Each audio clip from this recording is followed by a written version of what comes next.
аналарың сендерге таңертең күн шуақ шыққанда қайырлы таң деп оята ма?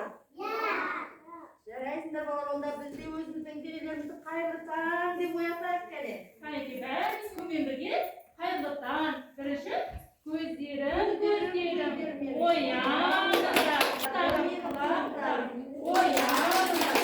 ояныңдар. Саусақтарым, ояныңдар, ояныңдар. Жарайсыңдар балалар, сендерде бүгін ашық сабақ екен. Мен жарқырап күннің бүгін сендерде сабақтарыңды сәтті өткізіңдер. Мен басқа топтарға барып шуағымды шашып, оларды сен сияқты оятайын сендер сияқты. Сау болыңдар.